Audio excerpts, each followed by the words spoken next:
ബിസ്മില്ലാഹിർ റഹ്മാനിർ റഹീം അൽഹംദുലില്ലാഹി റബ്ബിൽ ആലമീൻ അല്ലാഹുമ്മ സ്വല്ലി അലാ മുഹമ്മദിൻ വഅലാ ആലി മുഹമ്മദ്. ഇസ്ലാമിക ചരിത്രത്തിൽ ധാരാളം മഹദിമാരെക്കുറിച്ച് നമ്മൾ കേട്ടിട്ടുണ്ട്.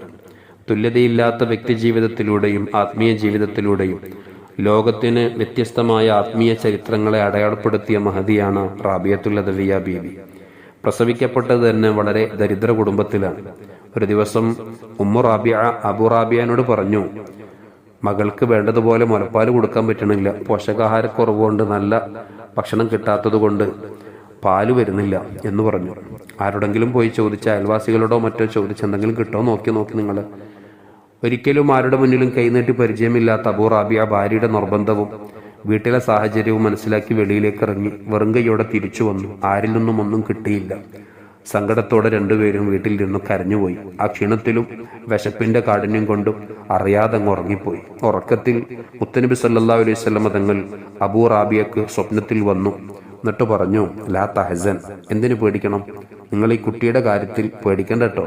ഹാദിഹിൽ ബിന്തുൽ വലീദ സയ്യിദ ജലീല, ഈ മകള് വലിയ നേതാവാകേണ്ട, ആത്മീയമായിട്ട് ഒരുപാട് ആളുകൾക്ക് നേതൃത്വം കൊടുക്കേണ്ട മകളാണിത്.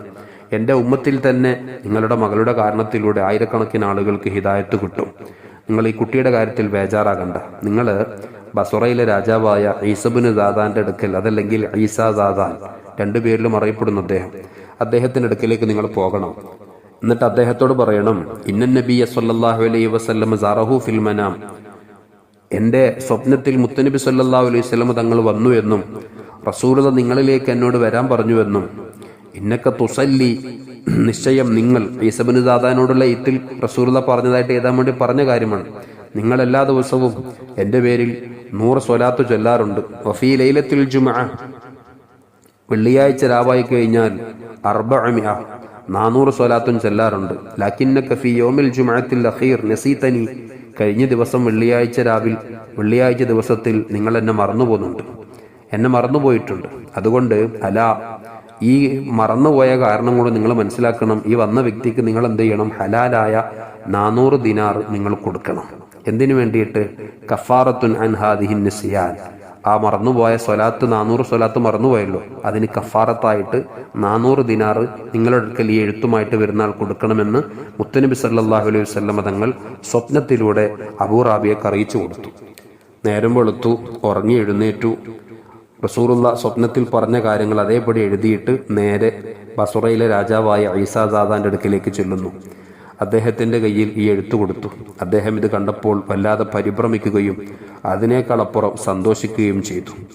ഈ കത്തിലുള്ള വിഷയം എഴുതി അതവിടെ വായിച്ചു കൊടുത്തപ്പോൾ രാജാവ് ഇങ്ങനെ അത്ഭുതപ്പെട്ടു. ഞാൻ മറന്നുപോയ സ്വലാത്തിന് ഇദ്ദേഹത്തിലൂടെ എന്നെ ഓർമ്മിപ്പിച്ച മുത്തനബി സല്ലല്ലാഹു അലൈഹി വസല്ലം പകരമായിട്ട് റസൂലുള്ളാഹി 400 ദിനാറല്ലേ കൊടുക്കാൻ പറഞ്ഞത്, അതുകൊണ്ട് അതിനേക്കാൾ സന്തോഷമുള്ളത് കൊണ്ട് 1000 ദിനാറോളം റാബിയത്തുൽ അദവിയ്യ ബീവിയുടെ ബാപ്പാക്ക് സമ്മാനമായിട്ട് ആ രാജാവ് കൊടുക്കുകയും ചെയ്തു. എന്നെ ഓർമ്മിപ്പിക്കാൻ, ഞാൻ മറന്നുപോയ സുഹൃതം എന്നെ ഓർമ്മിപ്പിക്കാൻ മുത്തനബി സല്ലല്ലാഹു അലൈഹി വസല്ലം നിങ്ങളൊരു കാരണക്കാരനായല്ലോ എന്ന സന്തോഷത്തിന്റെ പേരിൽ. പ്രിയപ്പെട്ട കൂട്ടുകാരെ, നമ്മൾ നിസ്കാരത്തിലും നോമ്പിലും പലതിലും നമ്മൾ ചെയ്യണമെന്ന് പറഞ്ഞ പരിശുദ്ധമായ ഖുർആനിൽ പല കീർത്തനങ്ങളും വരാറുണ്ട്. യാ അയ്യുഹല്ലദീന ആമനു, യാ അയ്യുഹന്നാസ്, അങ്ങനെ പലതും. ഇനിയിപ്പോൾ റസൂലുള്ളാഹിനോടുള്ള കീർത്തനമാണെങ്കിൽ ഖുൽ, നബിയെ തങ്ങൾ അവർക്ക് പറഞ്ഞു കൊടുക്കണം. അതല്ലെങ്കിൽ യാ അയ്യുഹർ റസൂൽ, അല്ലയോ റസൂലായിട്ടുള്ളവരെ.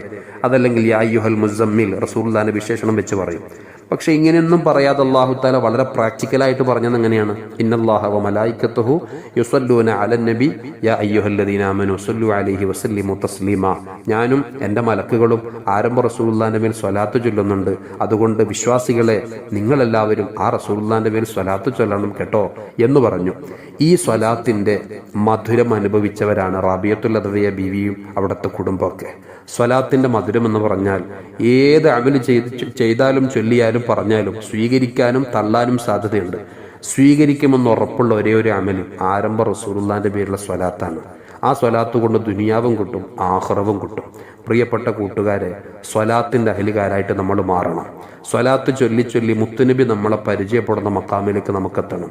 ഞാൻ ഈ പറഞ്ഞ ചരിത്രം തസ്കിറത്തുൽ ഔലിയ എന്ന് പറഞ്ഞ കിതാബിൽ നിന്ന് ഉദ്ധരിച്ചതാണ്. ഏതായിരുന്നാലും ഇന്ന് വ്യാഴാഴ്ച, അസ്തമിക്കുന്ന വെള്ളിയാഴ്ച രാവാണ്.